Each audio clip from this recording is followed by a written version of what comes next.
Hi, hello, fine morning all.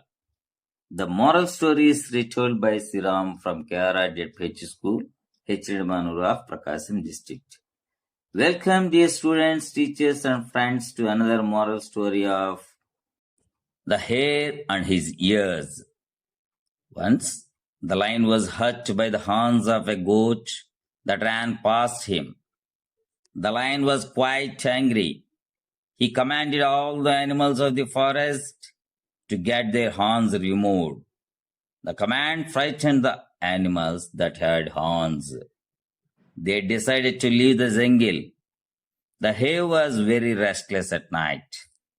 He thought that he had long ears and the lion might command all animals to give up their ears. He had an uneasy sleep. The next morning, he saw the shadow of his ears. His ears looked like sharp, long horns. He shouted, "My ears have become horns by magic. I will leave this forest."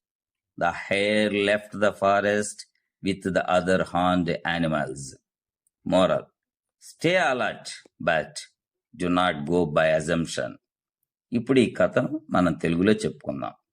కుందేలు మరియు దాని చెవులు. ఒకసారి సింహం దాటి పరిగెత్తుతున్నటువంటి మేక యొక్క కొమ్ములు ఆ సింహానికి గుచ్చుకొని గాయపడింది. దానికి సింహం బాగా కోపంగా ఉంది. అప్పుడు అడవిలోని జంతువులన్నిటినీ కూడా వాటి యొక్క కొమ్ములను తొలగించమని ఆజ్ఞాపించింది. ఆ ఆజ్ఞ కొమ్ములున్న జంతువులను భయపెట్టింది.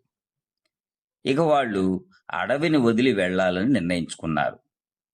అప్పుడు అక్కడ ఉన్నటువంటి కుందేలుకి రాత్రిపూట మనస్సు చాలా చంచలంగా ఉంది.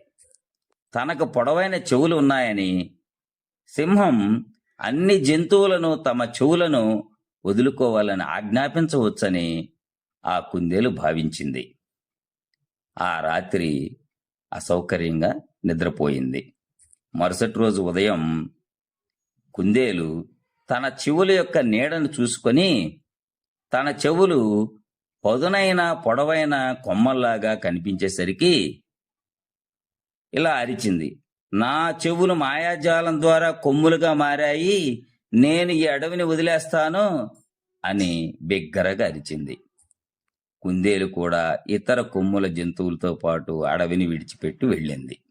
నీతి: అప్రమత్తంగా ఉండండి, కానీ ఊహల ప్రకారం వెళ్ళవద్దు.